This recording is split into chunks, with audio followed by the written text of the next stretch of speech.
Señor, queremos pedirte que estés en medio nuestro. Queremos no presumir tu presencia, sino orar para que te manifiestes. Te necesitamos, te anhelamos, deseamos conocerte más y deseamos que utilices este tiempo para ese objetivo. Danos la gracia para tener un corazón preparado y a mí personalmente para poder explicar verdades lleno de ti. En tu nombre, Señor. Amén. Muy bien, breve repaso. Estamos hablando acerca de la hermenéutica. Yo la semana pasada les di una definición en donde les dije que la hermenéutica es la ciencia y el arte por medio del cual se determina el significado de un texto bíblico, ¿sí? Y hablamos de que es una ciencia porque involucra una serie de métodos, como una receta, ¿sí? En este caso es una receta de 3 pasos. Un primer paso que se llama observación, un segundo paso interpretación y un tercer paso aplicación. Y obviamente es un arte porque no es lo mismo un cocinero experimentado o alguien que es un artista haciendo tartas que una persona como yo que no tiene idea qué hacer en la cocina, ¿sí? Puedo seguir la receta, por ahí me sale algo decente, pero no necesariamente me va a salir algo majestuoso, ¿sí? Entonces, en el proceso de entender y comprender la Biblia pasa algo similar. Es decir, hay ciertas reglas que si yo sigo, seguramente me va a salir algo, una interpretación, lo más, una interpretación bastante cercana al texto, pero eso no garantiza que va a ser una interpretación perfecta, ¿sí? Requiere práctica, requiere tiempo, requiere un arte, requiere años, etcétera, ¿sí? Y varias cosas que vamos a ir hablando ahora. Muy bien. La semana pasada vimos un poquitito cómo se usaba el libro hermeneo en la Biblia y luego terminamos hablando acerca de por qué necesitamos la hermenéutica y hablamos de una doble autoría, ¿sí? Dijimos que la Biblia es un libro escrito por seres humanos y por eso tiene reglas de gramática, tiene formas literarias y un marco histórico-cultural, pero también dijimos que la Biblia era un libro inspirado por un ser divino, por el Espíritu Santo, y hablamos de distintos conceptos claves, ¿sí? Uno de ellos es la revelación, general y especial. Otro era la inspiración. eh, Otro era la inerrancia, que lo vimos muy por arriba. Y hoy quisiera que hablemos acerca de la iluminación, muy rapidito. Yo les voy a dar ahí una definición cortita. La iluminación es el término que se utiliza para afirmar que el Espíritu Santo ayuda al creyente a entender y aplicar las verdades espirituales enseñadas en la Biblia.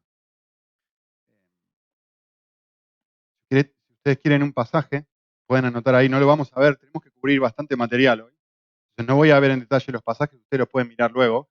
1 Corintios 2:12 y un pasaje que me encanta que es Efesios 1:17 y 18, en donde Pablo dice, pido a Dios, pido que el Dios de nuestro Señor Jesucristo, el Padre de misericordia, os dé espíritu de sabiduría y revelación, para que los ojos de vuestro corazón sean, ahí tienen la palabra, iluminados. Está hablando para creyentes y está pidiendo que el Espíritu Santo le permita entender a los creyentes las verdades que ya conocen, les permita apreciar las verdades que Dios mismo ha manifestado, ¿sí?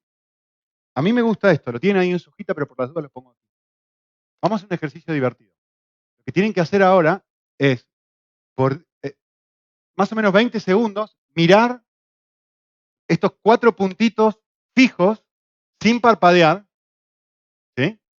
Hacelo, si querés, si tenés en tu hojita, hacelo en tu hojita, y luego tenés que cerrar los ojos, mirarlo escuchame y andá mirándolo, sin parpadear, o tratar de mirarlo fijo sin mirar a otro lado.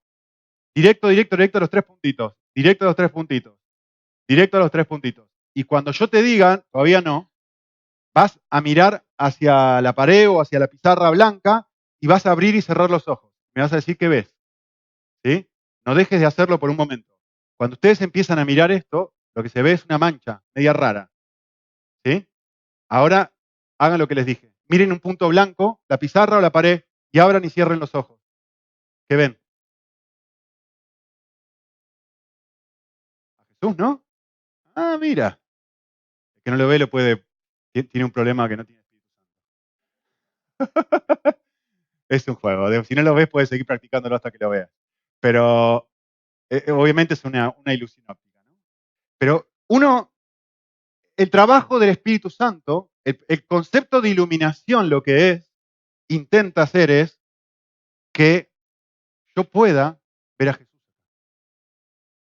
Esa es la tarea del Espíritu Santo. Que cuando lea las palabras de la Biblia, no simplemente yo comprenda el significado de la Biblia, sino que pueda ver detrás de las palabras al autor de la Biblia. Que pueda ver lo que no se ve a simple vista.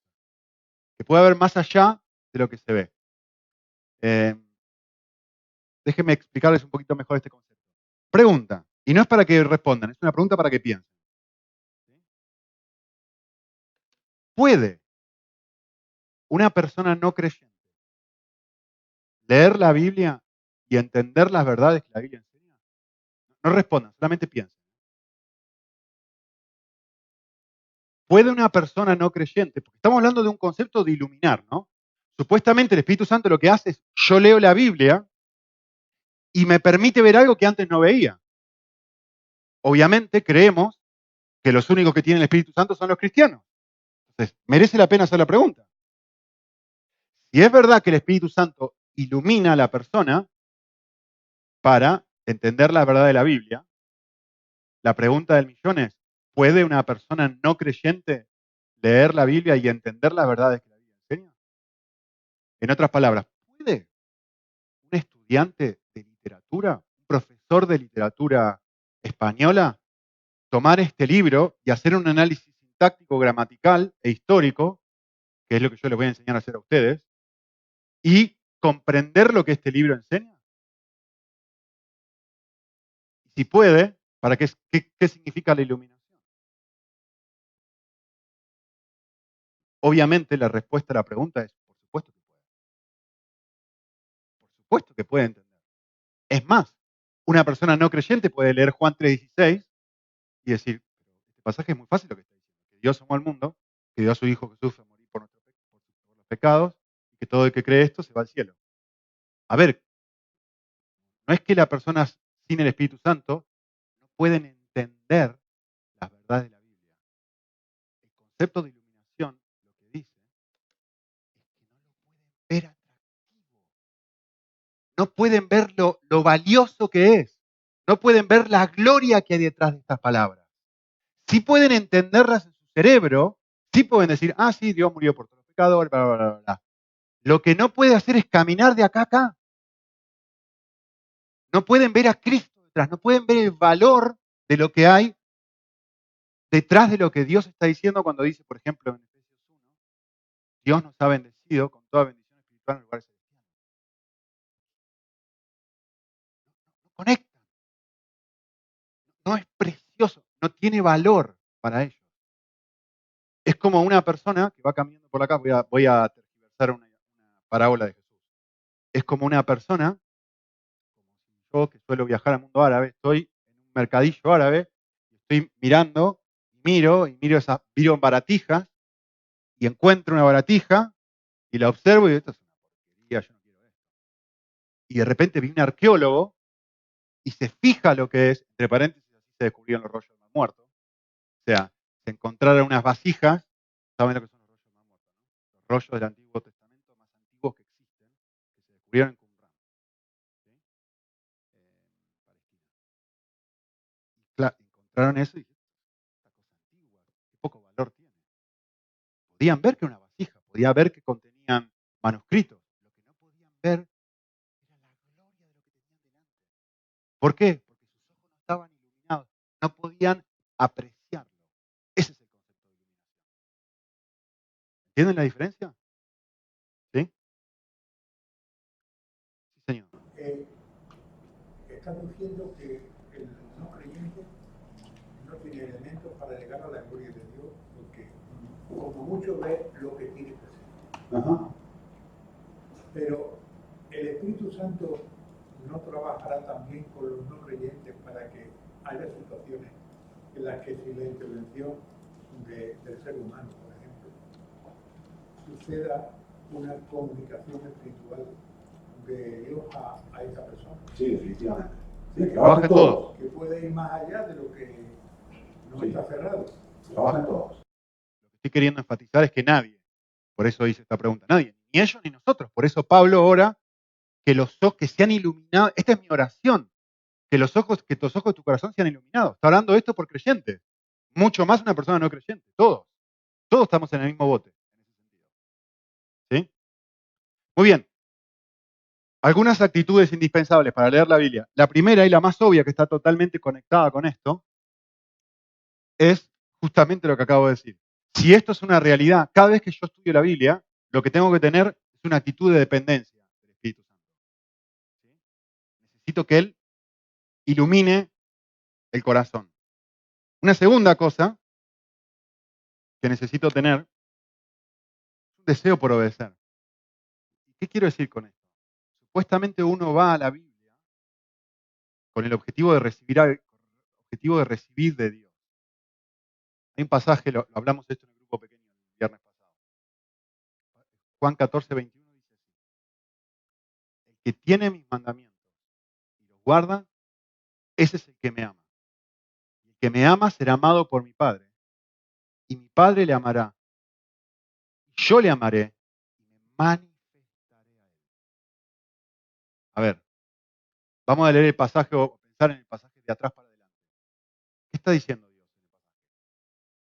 Jesús está diciendo esto: yo me voy a manifestar a usted, me voy a dar a conocer, me voy a mostrar, voy a iluminar, voy a permitir que me veas, me manifestaré a él. ¿A quién? Voy a manifestarme a la persona que guarda mis mandamientos. Es decir, a mí me gusta pensarlo de esta forma. Es como si yo me acerco a Dios a buscar, a leer la Biblia todos los días y estoy así, miren un segundito para adelante. Miren si yo estoy así. Y le digo al Señor: Señor, háblame. Por favor, Señor, háblame. Y tengo a conciencia, estoy tapándome los oídos. ¿Qué estoy diciendo? Con la boca estoy diciendo algo, con mis acciones estoy diciendo otra cosa.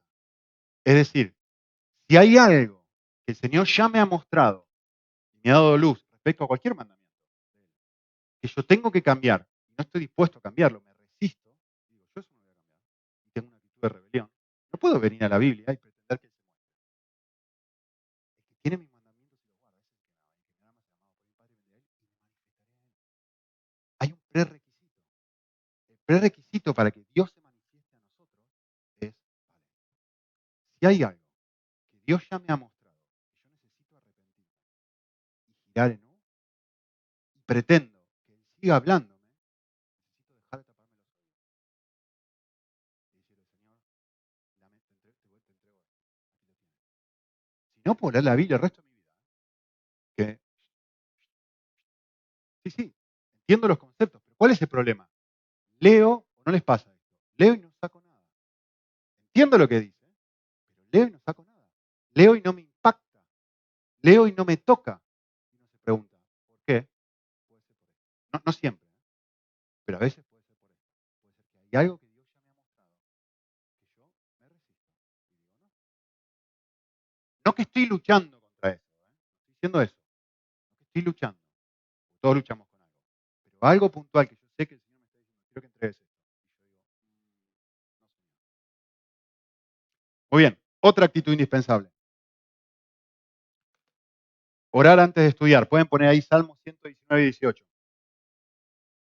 Abre mis ojos y miraré las maravillas de tu ley. Dice el pasaje. Abre mis ojos y miraré las maravillas de tu ley. Noten que el pasaje no dice: abre mis ojos y podré ver tu ley. No. El pasaje dice: cuando tú abras mis ojos, yo voy a poder ver la gloria. Yo lo voy a poder ver maravilloso. No es que yo lo voy a poder entender, es que yo voy a poder apreciar el valor que tiene. Esa es la oración que está haciendo. ¿Sí? Charles Spurgeon decía: me encanta esto, usad la oración como un taladro, y fuentes de agua viva saltarán de las entrañas de la palabra. Me encanta cómo lo expresa él, ¿no? Bueno, una más, o un par más. Mantener un espíritu humilde. Una de las cosas que les he dicho a los estudiantes de la facultad, y una de las cosas que le digo a cualquier persona que estudia hermenéutica, es que es un arma de doble filo. Porque en las próximas semanas ustedes van a estar teniendo herramientas para poder empezar a hacer un juicio crítico respecto a lo que cualquier persona enseña cuando enseña la Biblia.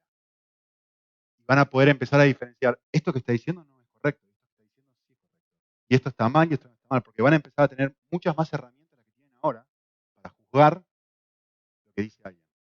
Y eso es un arma de doble filo. Está muy bueno porque te va a ayudar a ti mismo a poder diferenciar cuando están enseñando algo que no va, pero a la vez es un arma que puede transformarse en algo tremendamente orgulloso. Así que los quiero alentar primero que nada a mantener un espíritu humilde. Y se van a dar, yo sé que no me creen, pero todas las personas con las que he cursado hermenéutica les pasa lo mismo. Al final de la clase, especialmente si no son de la iglesia, no son de una iglesia que tiene una enseñanza muy sana. Porque de repente las personas que toman hermenéutica, cuando tienen un pastor que no está muy calificado o estudiado, lo que sea, se sienta en la Biblia, el pastor empieza a enseñar, dice cosas que no van y empiezan por dentro. Y la idea es, no estoy diciendo que no tengas un espíritu crítico, pero sí que va a haber un desafío a tener compasión y misericordia. ¿Sí? Muy bien, dos más, rapidito.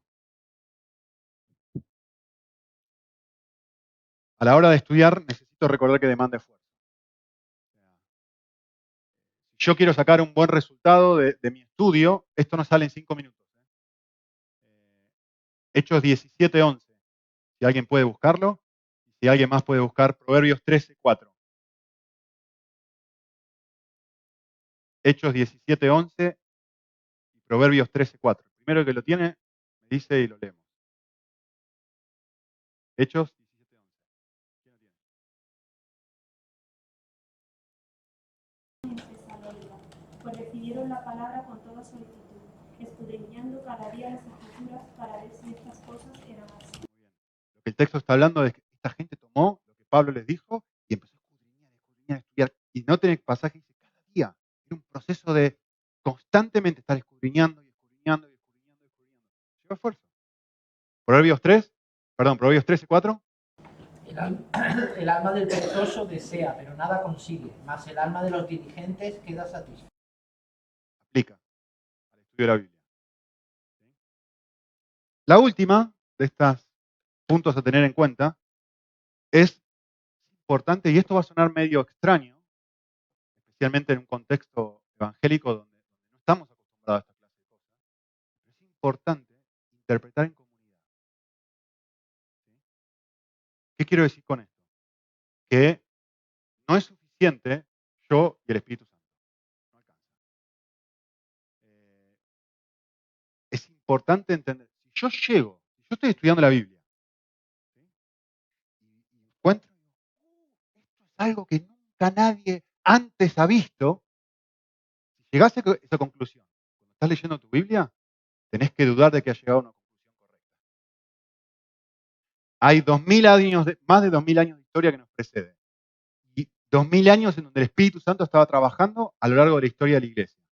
No soy, en Argentina decimos, no soy la última Coca-Cola del desierto. No tengo el cerebro espiritual de Einstein. La intención no es buscar algo nuevo. La intención es encontrar lo que estaba ahí y no he visto antes. No es encontrar algo nuevo. Es encontrar algo fresco, que es distinto. La misma verdad fresca, que te refresca, que decís, tengo calor y tomo esto y esto me refresca. Pero no es una verdad nueva. No es que descubro algo que antes, seguramente descubrí cosas que antes no sabía. El problema es si descubro cosas que nadie más sabía. ¿Saben cómo empiezan las sectas? Eso es el comienzo de una secta. Cuando alguien tiene una revelación o algo que nunca antes, nadie jamás ha tenido. Preocúpate, porque no es que el Espíritu Santo te está inspirando. Es que necesitas entender que la Biblia se interpreta en comunidad, en donde nos cuidamos los unos a los otros, y donde es necesario entender todo el consejo de Dios, le dice Pablo a Timoteo. Yo no conozco todo el consejo de Dios, ustedes no conocen todo el consejo de Dios, entonces interpretamos en comunidad. Y hoy tenemos el privilegio de contar con comentarios bíblicos, con el internet que nos ayuda, con predicaciones, etcétera. Hay muchos recursos que podamos hablar. ¿Sí? Muy bien. Sé que hoy estoy yendo rápido, pero es lo que toca. Y porque quedan algunas cosas muy importantes que quisiera tocar. Preguntas, comentarios, quejas. ¿Sí? Muy bien. 4. ¿Cuál es el objetivo de la hermenéutica? ¿Alguien puede mirar Santiago 1:25? Perdón, 1:22 al 25. ¿Por qué estudiamos lo que estudiamos?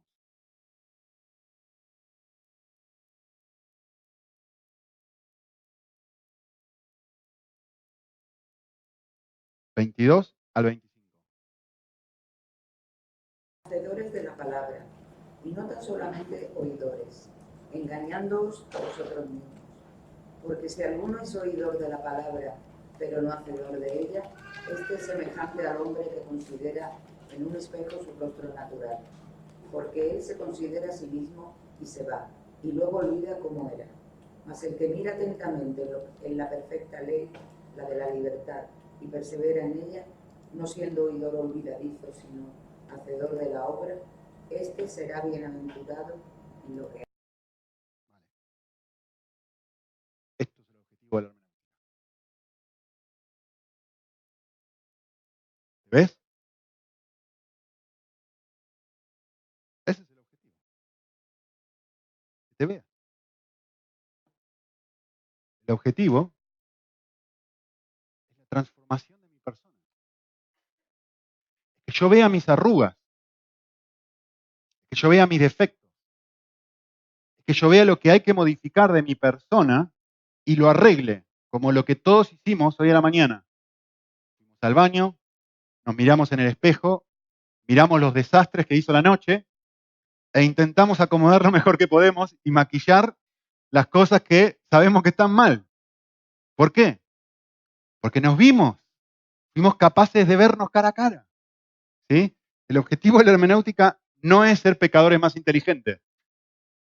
El objetivo de la hermenéutica es transformarme, es cambiarme, es mostrarme quién soy y a la vez el objetivo de la hermenéutica es este, miren, sé que no puedo hacer esto, pero es ser un espejo para mostrarme cómo es Dios. En realidad, así. Hay dos cosas que estoy buscando cada vez que leo la Biblia y la entiendo bien. Por un lado, estoy entendiendo quién soy yo. Por otro lado, estoy entendiendo quién es Dios. Ambas cosas. Ese es el objetivo. Es que cambie. La transformación. Es no quedar igual, que es lo que dice Santiago. Ese es el objetivo por el cual hago esto. ¿Sí? Y por supuesto, hay un objetivo secundario que es la comunicación bíblica, ¿no? O sea, estudio la palabra, ¿con qué objetivo? A veces soy maestra de escuela dominical, tengo que predicar, tengo que liderar un grupo pequeño, etc. El objetivo es comunicar esta verdad a otros también. ¿Sí?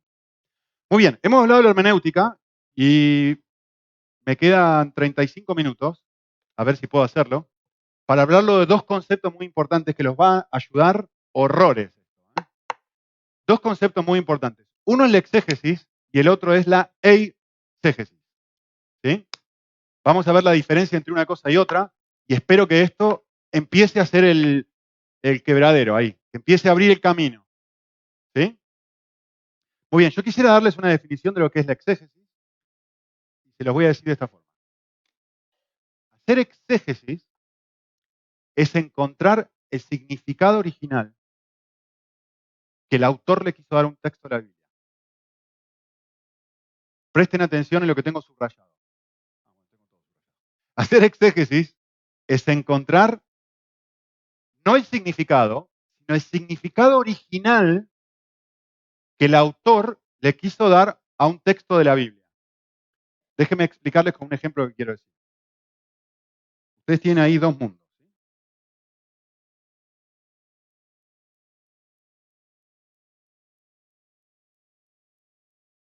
Muy bien. Vamos a imaginarnos, quiero que piensen algo. Quiero que piensen en Estados Unidos, en el año 1950, creo que está ahí eso, ¿no? Quiero que piensen en España, en el año 20, iba a poner 2020, 2019. Vale. Vamos a decir que ustedes encuentran una carta escrita en Estados Unidos en inglés, en otro idioma, en otro contexto, en otra cultura, en otro país, en otra región, en un lugar que no es España. Espero que nadie se ofenda con lo que voy a decir ahora. Pero vamos a decir que lo que lees en esta carta es lo siguiente. En inglés dice, this man is gay. Este hombre es gay.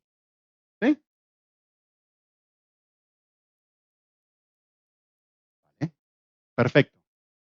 Ahora, esta carta tú la encontraste en el año 2019 en España, leíste esto y observaste lo que... Miriam, vamos a aplicar los 3 pasos. Observaste lo que leíste. A ver si puedo hacer la traducción. Voy a tratar de entender lo que quiere decir. This man is gay. Este hombre es gay. Ah, conclusión. Interpreto en España en el siglo XIX, en el 2019, y digo, lo que este hombre está diciendo es, este hombre es homosexual. ¿Sí? Vale. Quiero darte una noticia. En el año 1950, en Estados Unidos, la palabra gay no quería decir homosexual. La palabra gay quería decir alegre. El sentido original que este hombre tenía al utilizar esta expresión no es el sentido que yo le di. Y si yo tomo esa carta y digo, no, lo que este hombre está diciendo es que esta persona era homosexual. No, no, no, no, no, no. Nada que ver. Lo que este hombre está diciendo es que este hombre es una persona alegre. ¿Por qué? Porque yo no le di a la carta el sentido original que el autor quería que tuviera. No, no, no, Nico, no, porque acá dice la palabra gay y gay quiere decir homosexual. Da igual que diga gay. La palabra en el año en el que fue escrito tenía otro significado. Por lo tanto, tú tienes que adaptarte al significado original. Y tú tienes que cambiar el significado, aunque la palabra quiere decir algo que a ti te comunica otra cosa. ¿Se entiende? Me pasó esto en Argentina creciendo. Me acuerdo cuando yo estaba en el colegio, cuando era chico, en el colegio primario, nosotros los chicos siempre decíamos, qué gata que es esa chica. Y en realidad lo que estábamos queriendo decir es que guapa que es esa chica. Esta chica es una gata. Y claro, todo el tiempo que gata, que gata, que gata. Y unos años que desapareció esa frase, ¿no? Y de repente volvió la frase, pero quería decir otra cosa. Empezaron a decir gato, empezó a querer decir una chica que era prostituta. Esto es en un periodo de tiempo donde pasaron 5 o 6 años. Yo me acuerdo que no sé si le dije a alguien, no sé qué, sí, esa chica es una gata. Y me miró como, ¿cómo vas a decir semejante cosa? Estoy diciendo bonita, nada más. No, interpretó como que yo le estaba diciendo que esa chica era una prostituta. No entendió el sentido original que yo quise darle a la expresión. ¿Sí? Entonces, ustedes entienden que entre este mundo y este mundo hay una distancia. Hay una distancia que hay que saldar, hay una distancia que hay que acortar. Hay una distancia que, si yo no tengo en cuenta esta distancia, le puedo hacer decir a la Biblia algo que la Biblia nunca tuvo la intención original de decir. Por eso es tan importante hacer exégesis. Exégesis quiere decir, en griego, intentaba preguntarle a los alumnos de griego. Quiere decir de adentro hacia afuera. Es algo que está dentro y sale. Si esto es la Biblia, exégesis quiere decir que el significado debe salir desde adentro de la Biblia y no yo debo imponerle el significado a la Biblia. Es la Biblia la que me da su propio significado, no yo que le impongo el significado a la Biblia. No, pero para mí eso comunica tal cosa, igual lo que parece. Da igual lo que tú pienses, lo que yo piense, lo que piense el Papa o quien sea. Es lo que la Biblia misma quiere comunicar respecto a sí misma. ¿Sí? Entonces, tenemos que entender un par de cosas, varias cosas. Tenemos que entender, voy a volver a hacerles el mapita. Tenemos que entender que hay una distancia de tiempo cronológica. Miren, Estados Unidos, nosotros, ¿qué hay? 50, 60 años, 70 años, entre el año 1950 y ahora. 70 años. No lo entendemos. Yo pasaron 5 o 6 años y no me di a entender una persona. ¿Qué distancia hay entre nosotros y el tiempo original en que fue escrita la Biblia? En algunos casos, más de 6.000 años. ¿Les parece que no va a haber diferencia? Por supuesto que va a haber diferencia. La diferencia, la distancia cronológica entre un evento, el momento en que se escribió y lo que yo estoy leyendo es tan grande que yo necesito moverme de aquí para acá, necesito posicionarme aquí para estar seguro de que yo no estoy haciéndole decir al texto algo que nunca quiso decir. Piensen en geografía. Una cosa es geografía. Piensen en Estados Unidos y Argentina. Muchos de ustedes habrán ido a Estados Unidos. ¿Cuántos de ustedes fueron a Israel? ¿Cómo es Israel? Nunca he estado. No sé la distancia es muy grande. ¿Sí? Histórica. ¿Cuánto sabes de la historia que rodeaba y bordeaba a todo el pueblo de Israel? ¿O la historia? ¿Es diferente la historia? ¿Qué era un esclavo en el contexto del siglo I? Ah, Cuando ustedes y yo pensamos en esclavo, ¿saben qué pensamos? ¿En quién pensamos? Sin ser racista. En una persona de color. En el siglo I, en la esclavitud, no había ni una sola persona de color. Eran personas de la misma raza, del mismo grupo social y de la misma, bueno, no del mismo grupo social, pero de la misma raza y del mismo pueblo. Y muchas personas a propósito se venían como esclavos porque les convenía.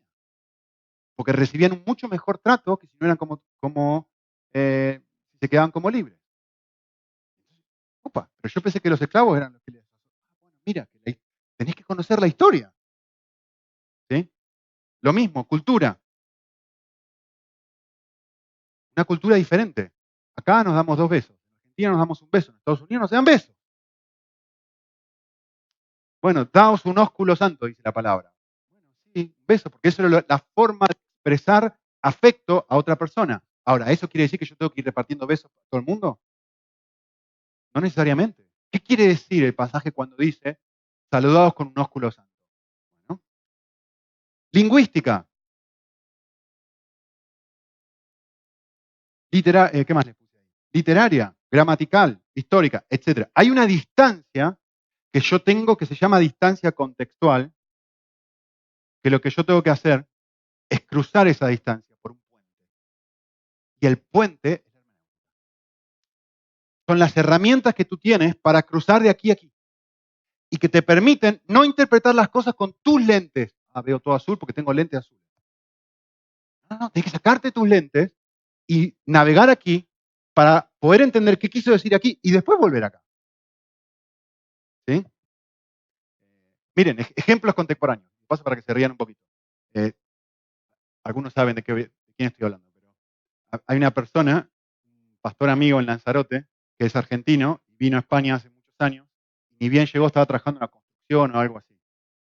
Y siempre nos cuenta en chiste, pero fue en serio, pasó en serio, que estaba trabajando con otra persona en la construcción, estaba un hombre que estaba muy lejos, y él estaba tirando una soga, así, tirando la soga, tirando la soga. Entonces este hombre estaba dando las direcciones de cuándo tenían que hacerlo. Y el hombre de la otra punta grita, ¡vale! Y mi amigo, que era argentino, escuchaba, ¡dale! ¡Dale! Más fuerte ya. Y otro, ¡vale, hombre! Y otro escuchaba, ¡dale, hombre! Y seguía, y seguía, y seguía. ¿Qué te he dicho? ¡Vale! Y el otro seguía tirando y tirando hasta que se avivó, ¿no? Que en realidad lo que él entendía de una forma era otra. ¿Por qué? Por un problema lingüístico. Hace un par de meses, hace varios años que vivo en España, hace un par de meses nada más, entendí el concepto de igual. Miren, igual nos vemos mañana. ¿Cómo igual no? ¿Qué quiere decir eso? Yo entiendo las palabras, las puedo entender, hago la conexión gramatical y todo. ¿Qué es esto? Igual nos vemos mañana. Ahora, ¿saben lo que hago en mi cerebro?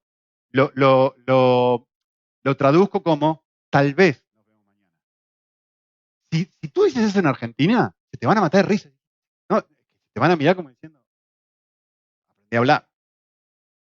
¿Quién tiene razón? Ninguno tiene razón, porque la cultura determina cómo se habla.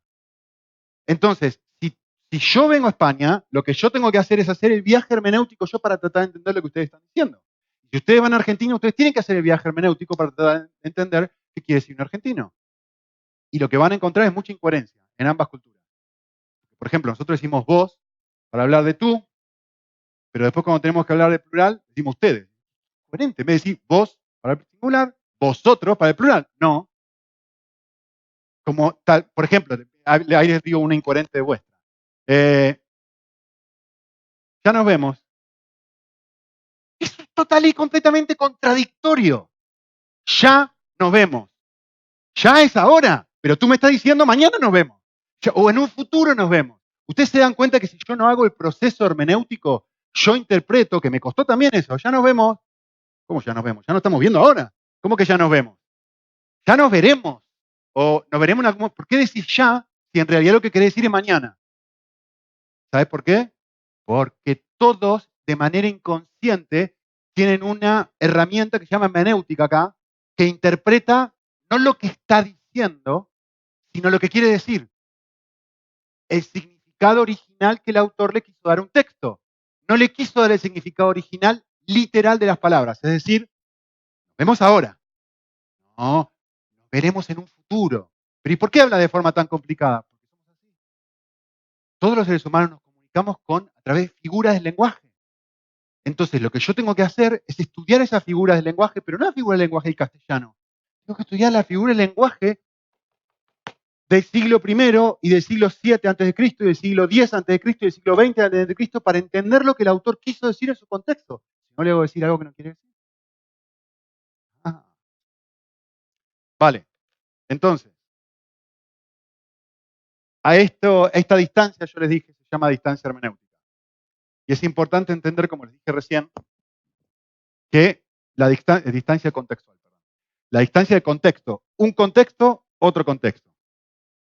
Esta distancia de contexto se incrementa en proporción a las diferencias de las circunstancias. Es decir, cuanto más distintas son las circunstancias, más grande la distancia, más difícil es interpretar. Cuanto el lapso de tiempo es más grande, más necesidad de utilizar herramientas hermenéuticas. ¿Sí? Cuando la distancia entre la cultura es mucho más diferente, pues más desafiante todavía. ¿Sí? Muy bien. Más difícil es entonces entender el significado original del texto, es decir, más difícil es hacer exégesis. Por lo tanto, más desafiante es aplicar las reglas. Por eso yo les dije que es un arte. Porque que yo tenga todas las reglas, de repente digo, ¿pero acá hay que aplicar esta regla o hay que aplicar esta otra? Y es como cocinar. ¿Cuándo le pongo la sal? Yo le pongo la sal al final. Siempre, si yo cocino algo, miren lo que cocino, fideos, arroz, todo. Cualquier cosa que se calentara en el agua, pongo ahí, listo, ya está. Yo no le echo nada. ¿Hay que poner aceite? ¿Cuándo se pone aceite? ¿Antes, después, durante? No tengo ni idea. Yo siempre se lo pongo al final. Igual los chicos son chiquitos y lo comen, ¿no? Y dicen, qué rico, papá. Pobrecito. Bueno. No, ustedes, los que saben cocinar se quieren morir. No, eso no se pone ahí. Es un arte. Y cuando empezás a estudiar hermenéutica, decís, no, esta no va acá. Esta en realidad tenía que haberla puesto acá. Y en el proceso vas aprendiendo cómo funciona esto. Por eso es un arte. Vendo cámara a precio de película. ¿Qué está diciendo Sandra? ¿Usan esta expresión en España? ¿A precio de película? No, se entiende nada. No entienden el chiste porque no necesitan ver la cultura. Necesitan entender la cultura. ¿Qué es precio de película? Barato. Un precio sensacional. Regalo gato porque me metieron el perro. ¿Es así o no? Tampoco. ¿Meter el perro? ¿Ven? Tengo que explicarles todo. Meter el perro es mentir. Es que te vendieron, ¿cómo se dice? Yo iba a usar esta expresión argentina. Gato por liebre. Ahí tenés. Ahora, Gema, ¿se puede traducir gato por liebre al inglés? ¿Cómo vas a traducir eso al inglés? Gato por liebre. Perdón, estamos hablando del hebreo. Esto fue escrito en hebreo y en griego. Y hay un montón de expresiones y frases que son intraducibles también. Por lo tanto, ¿qué hay que hacer? Hay que tratar de entender qué quiso decir el autor con lo que dijo.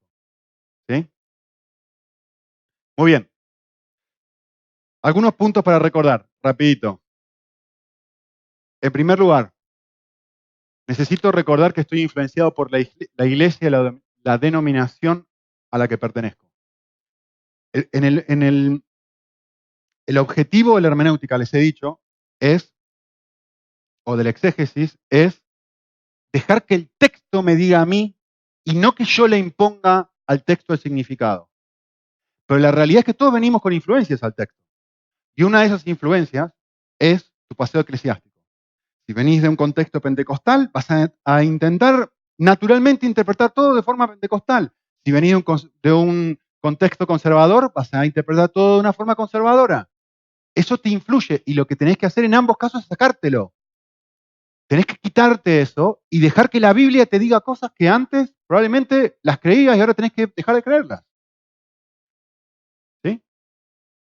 No porque alguien te ha convencido, sino porque ahora tú mismo miras y dices, epa, que nunca había visto esto. ¿Sí? Obviamente estás influenciado, todos, por pastores y maestros a los que te has expuesto. En este caso yo los estoy influenciando. Por supuesto que hay buenas influencias y malas influencias, ¿no? Yo soy una mala. Estoy influenciado por la sociedad en la que vivo. ¿Cuántos cristianos hoy creen en la evolución? Y no en una creación de 6 días. Más allá de quien tenga razón, estoy examinando eso. Simplemente estoy diciendo lo siguiente. Hace 200 años, ningún cristiano creía en eso. Ahora hay una medida de influencia y eso hace que yo lea Génesis 1 de otra forma. Me influencia. ¿Sí? Por poner un ejemplo. El ministerio de la mujer. ¿Será que coincide justo que estamos en una sociedad total y completamente feminista que empuja y empuja y empuja y empuja y empuja el feminismo? Te lo meten por la nariz, por las orejas, por los ojos, por todos lados, y de repente hay pastoras, pero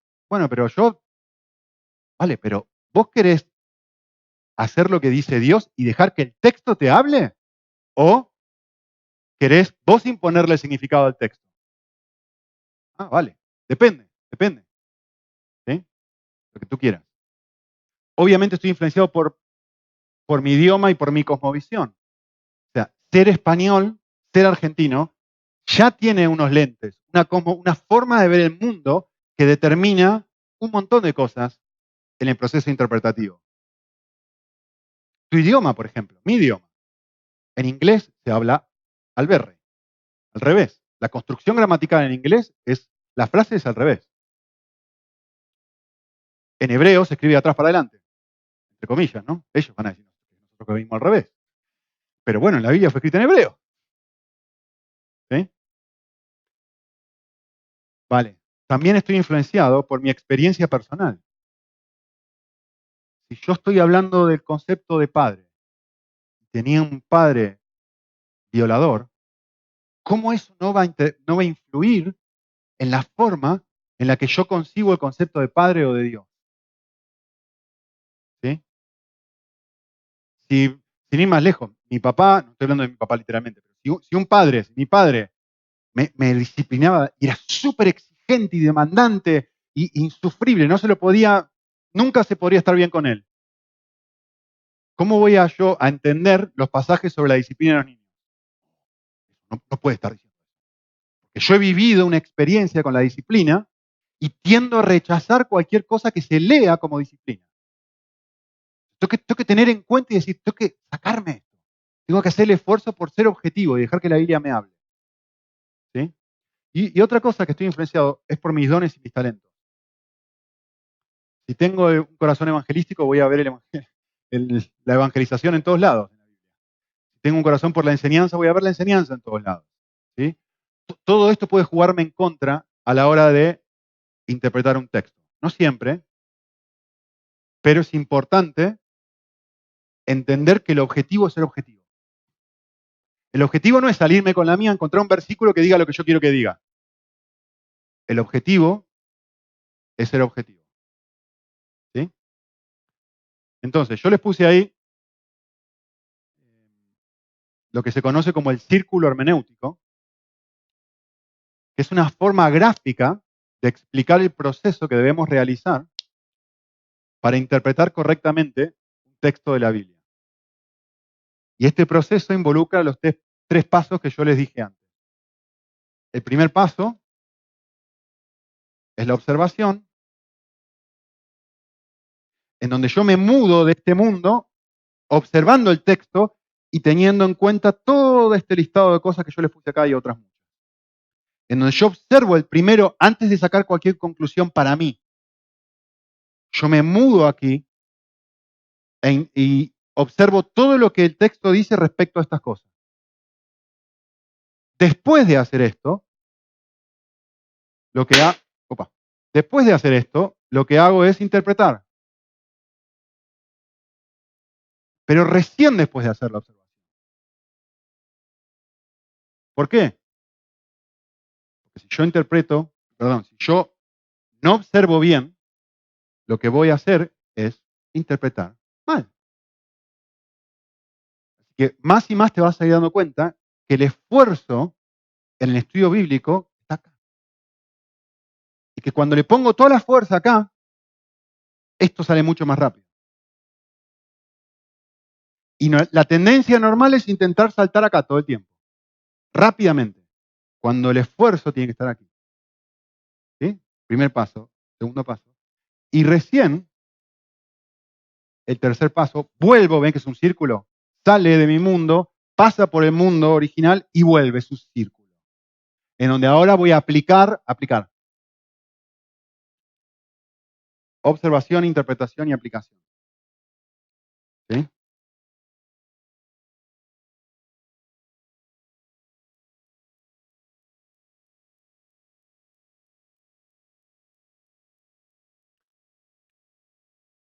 ¿Cómo hago eso? Eso es lo que van a aprender en esta clase. Vamos a enseñar distintas herramientas para poder observar bien, para poder interpretar bien y para poder aplicar bien. ¿Sí? Les voy a dar un ejemplo para que vean. Miren Jeremías 5:6, creo que lo tienen ahí en la hojita.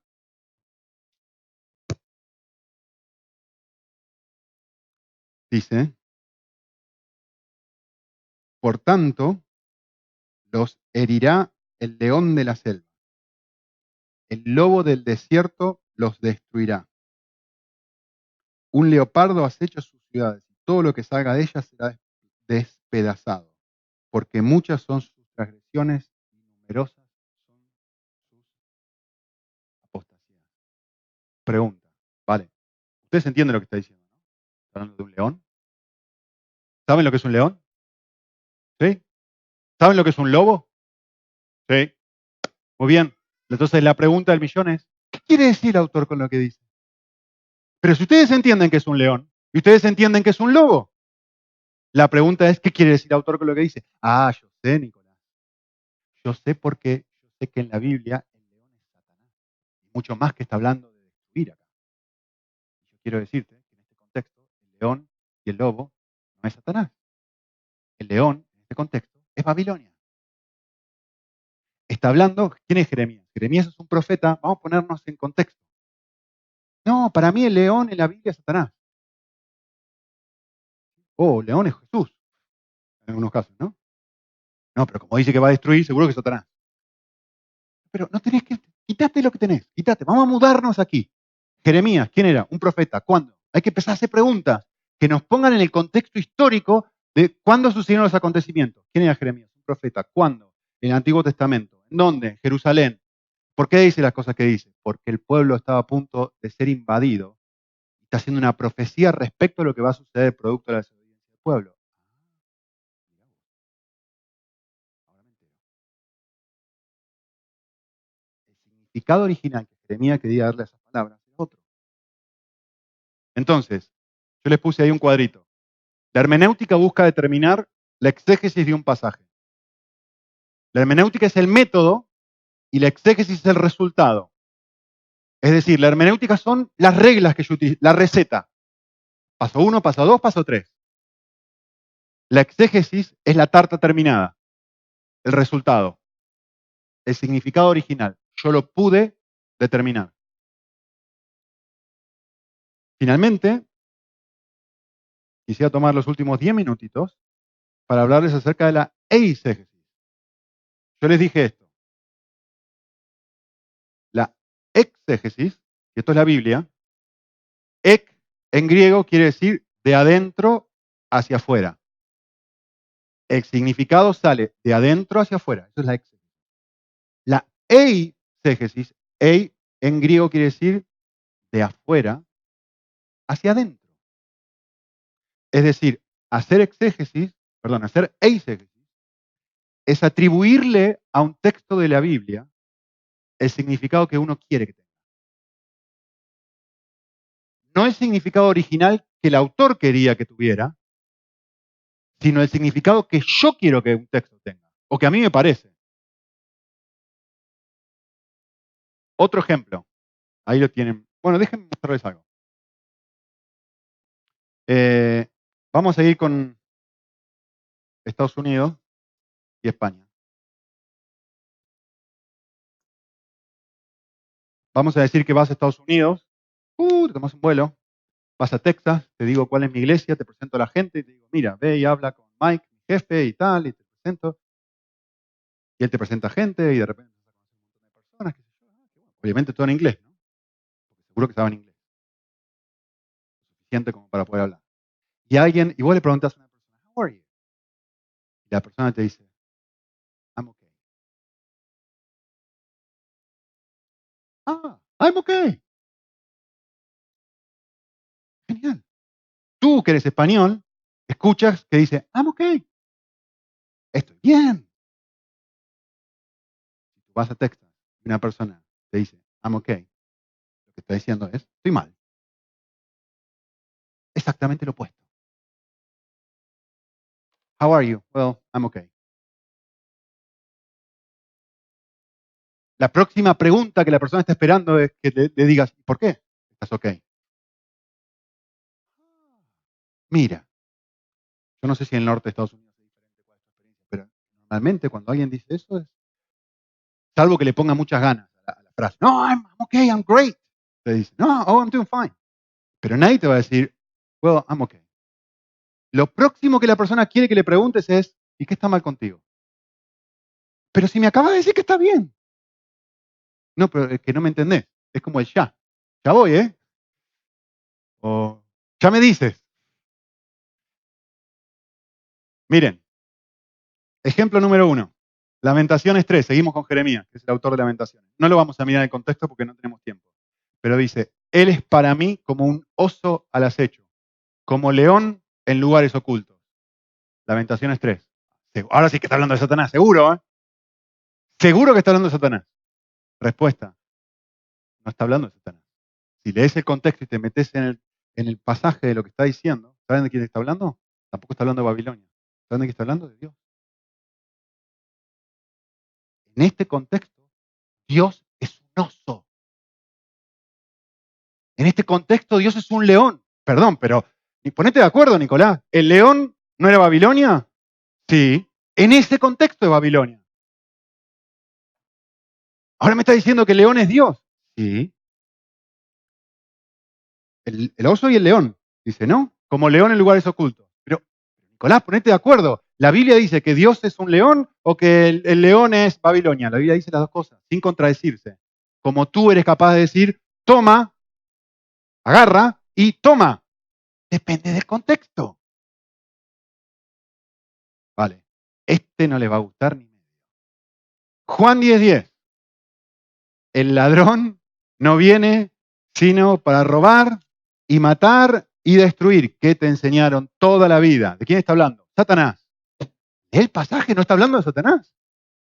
Si lees un poquitito más arriba, dice, Jesús mismo te dice quién es el ladrón. No hace falta que yo te lo diga, lo dice en la palabra.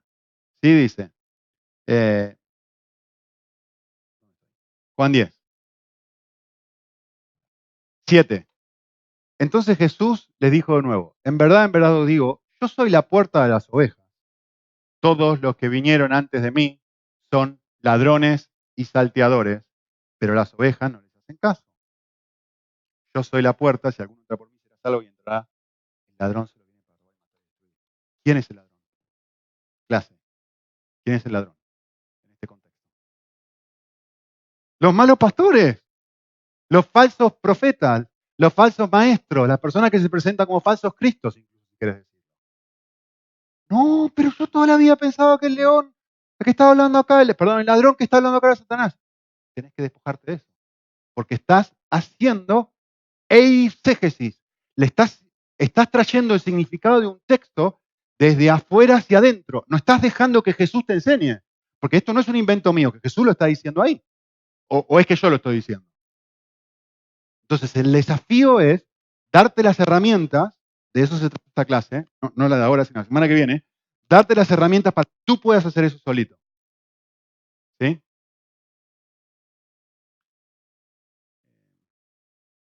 Ojalá tuviera tiempo para mirar el pasaje de Isaías 30. Lo pueden mirar en casa, ¿no? Cada uno ayuda a su prójimo. Cada uno ayuda a su prójimo y dice a su hermano, sé fuerte. ¡Ay, qué lindo versículo! Suena tan bien. Suena tan bien. ¿Saben lo que es eso? Una burla. Es una burla a seguir confiando en los ídolos. Lean el pasaje del versículo 1 y se van a dar cuenta. Nicolás, ¿pero cómo sabes eso? Hermenéutica. Herramientas. El punto es, lo tiene ahí subrayado. Un texto no puede significar algo que nunca significó. La clave para hacer una interpretación correcta es la siguiente. No importa lo que a mí me parece que el texto enseña, sino lo que el autor le quiso comunicar a sus lectores originales. Ese es el desafío. Hacer exégesis y no eisegesis. ¿Sí? Leo estas dos frases y dejo para que miren los ejemplos de eisegesis en la página que tienen después. Estas frases son buenísimas. Miren lo que dice. Toda interpretación es un proceso espiritual de meditación en que el intérprete siempre se vincula con el texto y en el fondo se le subordina, desempeñando una función de servicio. Te pones por debajo del texto, no por arriba del texto. Tú te subordinas al texto. No le pides al texto que se subordine a tus preconceptos, ni a lo que te ha enseñado un pastor. No. Que el texto, tú tienes que subordinarte a lo que dice el texto. La interpretación de un texto es una mayéutica, una obstetricia espiritual, en el que el intérprete de por sí mismo no ejerce ninguna función creadora, en el sentido de inventar algo nuevo, sino que solamente debe ser eficaz a modo de instrumento para hacer salir a la luz lo que ya existe. De este modo, mirando siempre el fenómeno puro e ideal de la interpretación, el intérprete nunca se erige como señor de un texto, sino que está subordinado al contenido y a las exigencias del mismo, siguiendo el ejemplo que con frecuencia se aduce a este propósito. El intérprete desempeña el mismo papel que el juez, que interpreta una materia legal dada y la aplica. Y, si lo hace con esmero, nunca tendrá la conciencia que se alza sobre la ley. ¿Sí? Muy bien. Y la última frase dice así. Con esto terminamos. Cuanto menor sea la experiencia, cuanto menos cultivada la inteligencia, cuanto menos formado el juicio, tanto mayor será la probabilidad de que el intérprete atribuya al autor una opinión que el autor jamás. Por eso están haciendo este curso. Para tener herramientas para poder hacer exégesis y no eisegesis.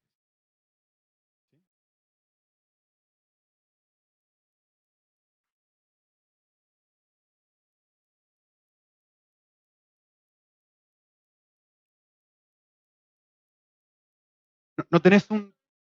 Todos aplicamos una cosa que dijimos la última vez. todos aplicamos la hermenéutica de forma inconsciente. Aún en este proceso, ahora mismo estamos haciendo hermenéutica. Hay una serie de reglas que son inconscientes que estamos aplicando. Lo único que hacemos en esta clase es hacerlas conscientes, traerlas a la luz y dar nuevas que son pertinentes a la Biblia. Como cómo funciona un género literario apocalíptico. Estudies. Bueno, ahora lo puedes estudiar.